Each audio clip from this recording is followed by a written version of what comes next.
Hi, I'm Fred Quinton. I've known Rod Aykroyd for about 30 years, originally as a curler along with a lot of other people in this room, and more recently as a boating colleague, bridge aficionado, and good friend, and now as a truly fond memory. I stumbled upon Rod at the Guelph Curling Club in the early 1980s.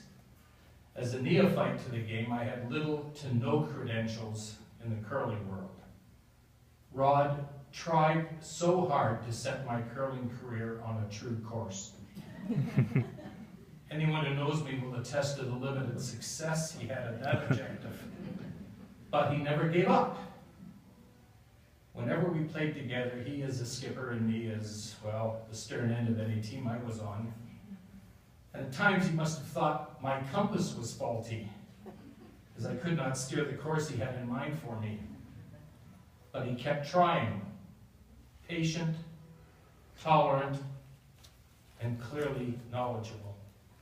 Rod had the biggest impact on me when I was struggling with a game that often seemed a mismatch for me.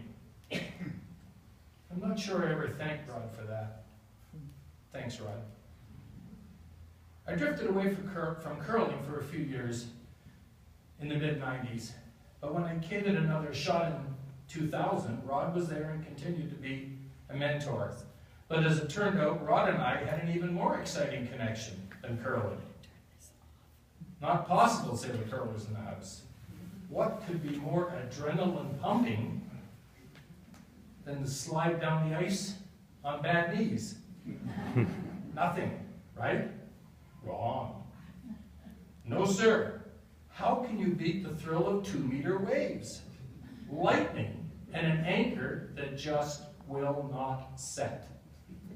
Yes, sir. It turns out that Rod was a boater, just like me, with a boat a couple of 100 meters from ours in Penetanguishene. Curling and boating in the same package. What could be better? For the past several years, Rod and Joni and Sally and I would spend many days boating together on Georgian Bay, or just enjoying some dockside companionship. There are many stories I could tell you about boating, but my favorite is the trip we took to world-famous, their words, not mine, Henry's Fish Restaurant in Sans Souci, near Parry Sound. Now, in our sailboat, this would be an all-day trip. Longer if I tried to sail. Fortunately, Rod has a large powerboat. Boy told the story. Capable of getting us there and back in 3 to 4 hours. And about $200 in fuel. Cheap pickerel. So off we go, Skipper Rod at the helm, and the rest of us enjoying the sun and wonderful scenery. After about 30 minutes, I get the call to the bridge. Rod can't seem to figure out his new GPS chart plotter. Several anxious minutes pass while I struggle with a machine completely unfamiliar to me.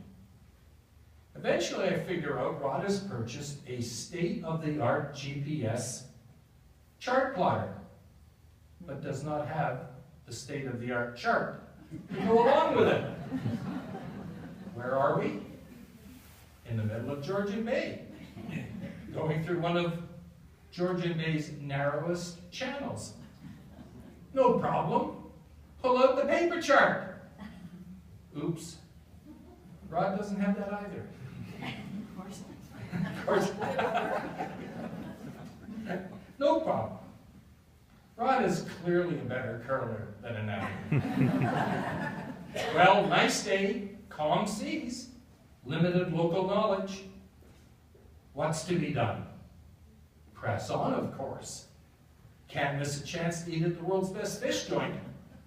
Their words, not mine. Fortunately, Rod and I had been that way before, so off we went, defying both common sense and maritime law. Damn the torpedoes, slow speed ahead. Our success in the end proved that if the voyageurs did not need to follow rules, neither did Rod. It also turns out that multi-talented Rod is also a bridge player. something he recently convinced Joni to take up so they could expand their entertainment horizon. Sally seemed to be complicit in this scheme to give us more adrenaline rushes dockside and at home. Now, Rod appears to come from the old school of bridge playing. I'm not sure what his background was, but it bears an uncanny resemblance to the same game I learned here at the Red Lounge or the Massey Hall Coffee Shop at the University of Guelph.